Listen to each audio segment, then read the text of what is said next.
pinakakilala at dinarayong beach sa bansa ang Isla ng Boracay.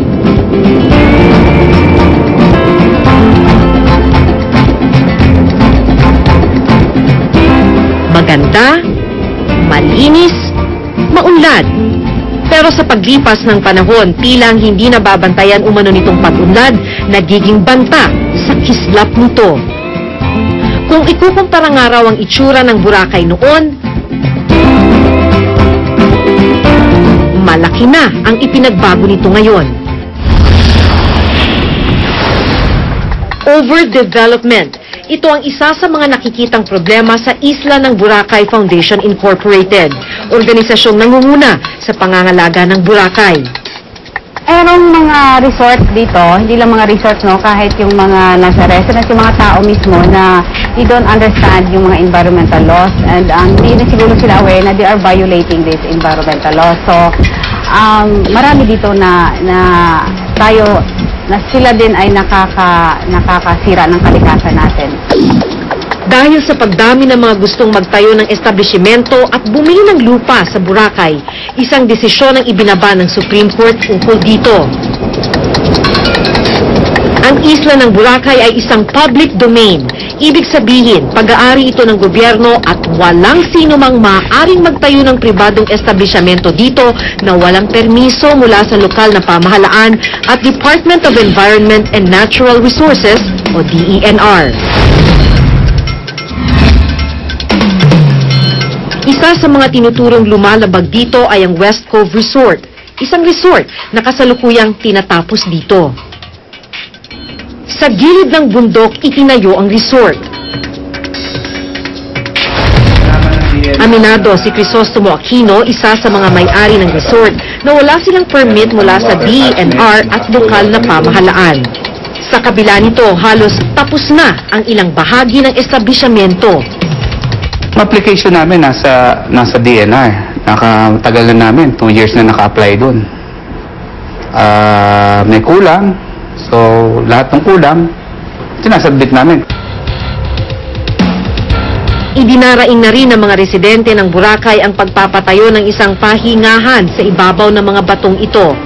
Malaking paninira raw ito sa yamang dagat. Isa sa mga tutol dito ay si Mang Ray. Mula raw pagkapanganak dito na raw siya lumaki sa Boracay. Kaya't pagpirma sa isang signature campaign para mahinto ang konstruksyon ng resort, ang kanyang ginawang aksyon. Minsan, pag nagbagyo, pag nasira dyan, ang bagsak yan, sa parumi ng dagat yan Yung dumi niyan, punta sa dagat Ngunit nilinaw ni Crisostomo Aquino na hindi naman coral reefs ang pinagtayuan ng resort. Isa raw itong limestone. At bago nila inumpisahan ang pagpapatayo ng resort, nagpasagawa sila ng isang pagsusuri. Limestone ang classification yan.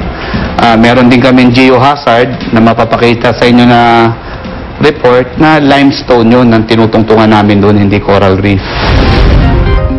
Ayon sa pagsusuri na isinagawa ng grupong inatasan ng West Cove Resort, wala raw masamang epekto sa kalikasan ng pagtatayo rito ng resort. Ngunit taliwas ito sa pag-aaral na ginawa ng grupo ni Dr. Miguel Fortes ng Marine Science Institute ng UP Diliman. Ayon sa pag-aaral, nakaapekto sa daloy ng hangin at alon ng tubig ang paglalagay ng establishmento rito. At sand erosion ang maaaring epekto nito. Dahil sa isinasagawang konstruksyon, ito ang makikita sa ilalim ng tubig. Nagsasama sa ilalim ng tubig ang ilang isda at mga kagamitang ginagamit sa konstruksyon ng nasabing resort. Ayon kay DENR Secretary Lito Atienza, inaaksyonan daw nila ang problemang ito ukol sa West Cove. Ang aming direktiba sa Boracay, since the time that naibigay sa DENR, control nito, talagang tignan lahat ng mga construction dyan at huwag payagan ang anumang sisira sa ating natural environment. Well, if there is any structure that is really destroying coral reefs, my order, in fact, I reiterated in today's meeting with my people, stop them and prosecute. Kung talagang nakatayo sa coral reefs, pero siguruhin natin. Ngunit may tungkulin din daw ang lokal na pamahalaan sa pagbibigay ng permit sa establishmento. primarily local government yan. Dahil ano man ang sabihin namin, tigil, tigil. Kaya nga siya na-demanda, hindi niya pinipigil ang construction dun eh. Kailangan timbangin natin yan kung anong gagawin natin dito sa mga investors na ito. No? Kailangan wag silang umatras eh. Kailangan we must welcome them as investor of our municipality. Hindi mo kailangang itigil yung kanilang application. Hindi natin pwedeng itanggi yan. I-process natin ang kanilang papel. Hindi lang ang West Cove ang lumalabag sa usaping ito. Marami raw sa mga establishmento sa Boracay ay walang permit. Kaya't para sa Boracay Foundation Inc., hindi nagagampanan ng DENR ang pagpapatupad ng batas ukol dito. When it comes to the environment, I think the DNR, they are the agency who has the mandate, no, to correct this error, at sila ang dapat mag-monitor ng mga ano na yan to promote yung compliance ng mga environmental laws. So parang nafi-feel namin na hindi nila ginagawa ang kanilang trabaho. Ginagawa naman daw ng DENR ng aksyon ang problemang ito. Tingin namin sa kanilang lahat, pare-pareho. All violators should be penalized. Not only stopped, charged in court.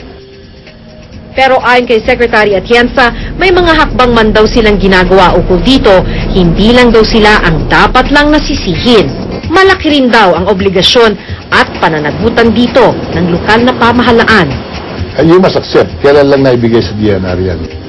Sa ilalim kasi ng Local Government Code of 1991, ibinalik sa lokal na pamahalaan ang pangangasiwa ng mga tourist spots sa ating bansa tulad ng Boracay.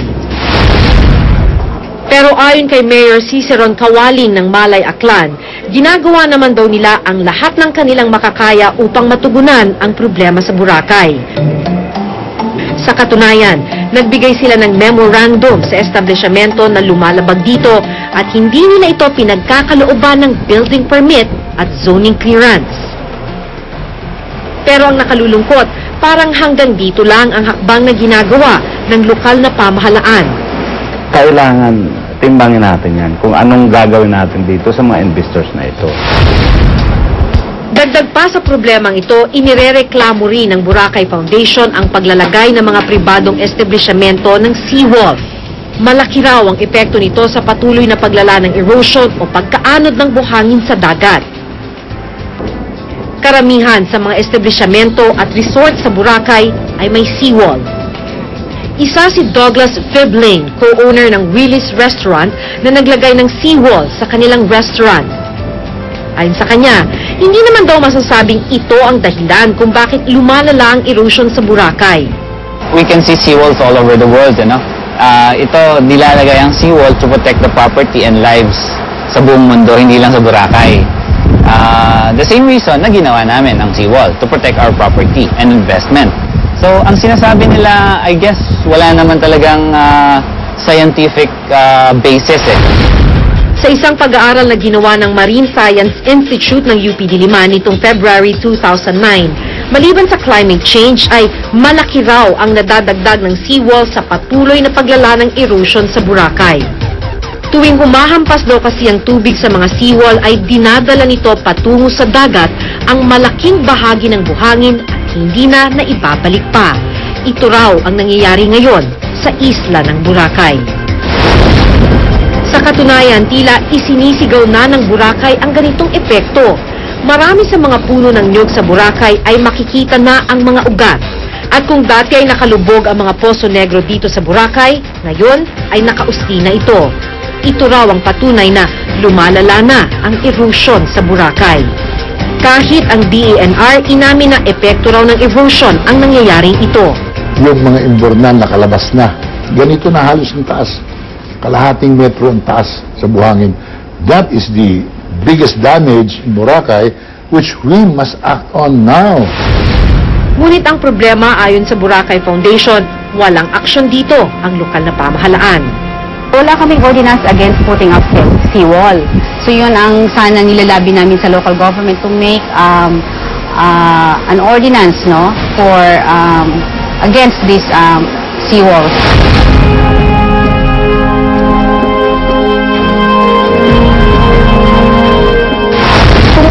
batas ay babaliwalain at ang mga epekto ng maling desisyon ay pagpapasapasahan. Sa bandang huli, tuluyang maglalaho ang ating iniingatang kalikasan. Ako si Maki Pulido at ito ang nakatala sa aking Reporter's Notebook.